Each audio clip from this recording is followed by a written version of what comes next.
Det vi har kalt jakten på Mangas Colarados kan tolkes på mange måter. En søken etter de enkleste fundamentale verdier, sunt bondevett og respekt for jorden og det som gir oss liv. Tradisjoner som har holdt mennesker og natur i balanse i århundrer, og viljen og evnen til å lytte til de eldres erfaringer og visdom. På en powwow, en indianersamling i California, treffer vi gamle Standing Bull. Han er tilkalt for å gi navn til en liten pike. Et navn som bare bestefar, hans betegnelse på Gud, skal kjenne. Og ett til bruk her på jorden. Vi fikk ikke lov til å filme den lille seremonien, men vi fikk en samtale med Standing Bull.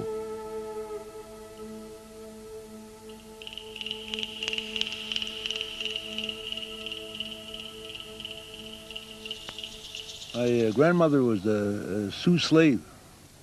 She was captured when she was a little girl, and they raised her, and she's into the Sioux tribe. That's how I am. I'm mixed blood. Mm-hmm. Any traditions alive, stories alive in your background as a child and so about the Battle of Little Bighorn? Yeah, there's some.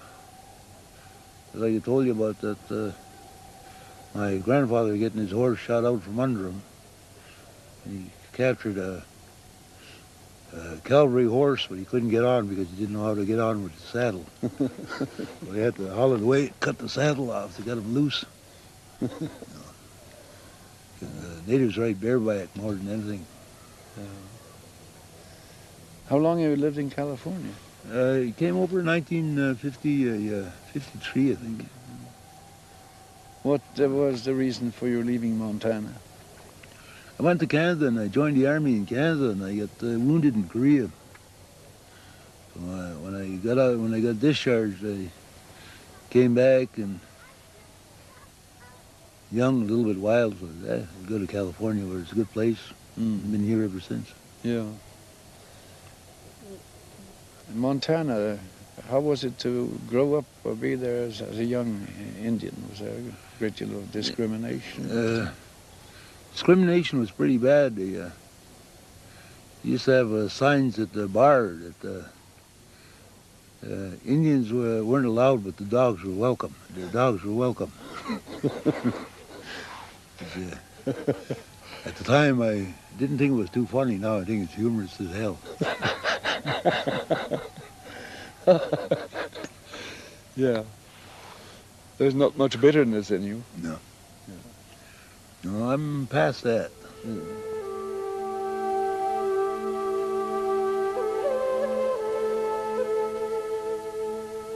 You were doing a special ceremony here today, giving a child a name.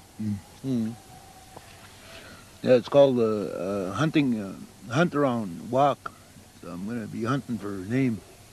She gets two names, one that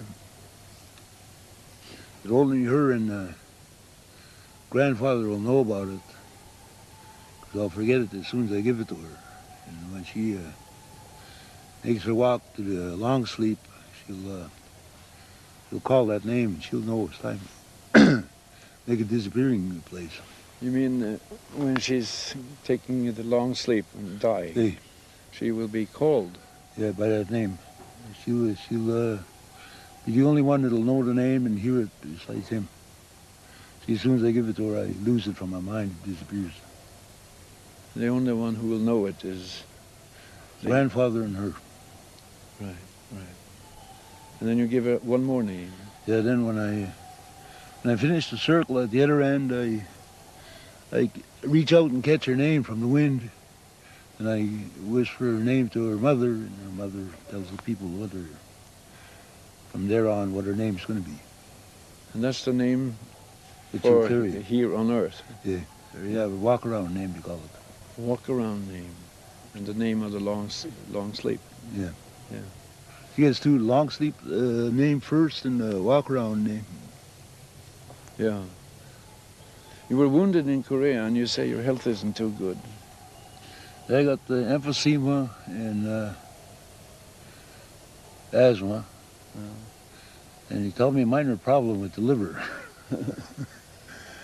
They think I got a tumor in my liver. Oh, yeah. So I go up in next month to get it checked out. Yeah. You don't seem to worry too much about it. Okay. We're every morning since I was born, from the second I was born, my mother used to sing in my ear, "It's a good day to die." So as I got older, it's the first thing when I wake up in the morning, I face west and I sing to him. I say, "Hey, grandfather, it's a good day, very good day to die." And I have lungs.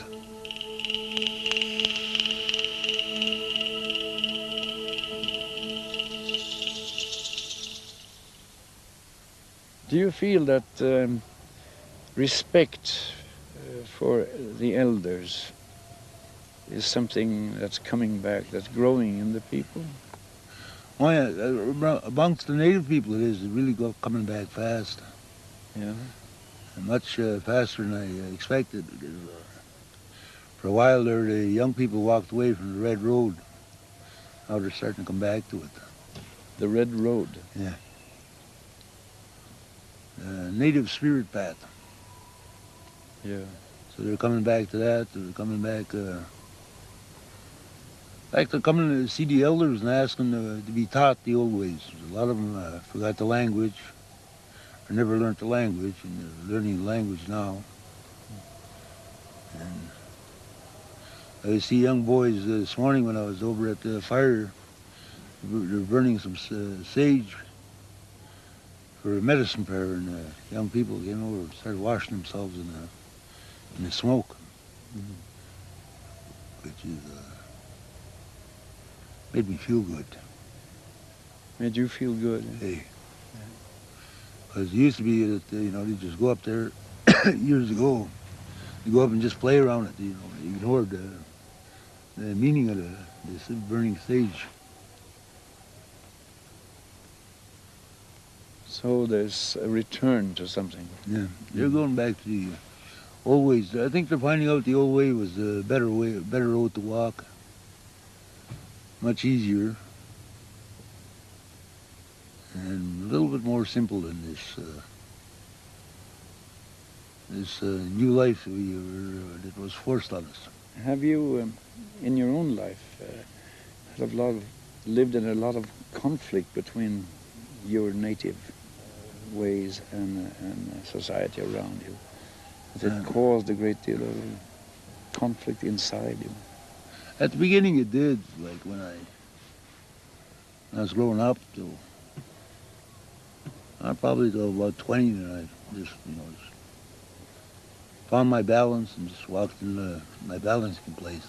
It didn't disturb me no more.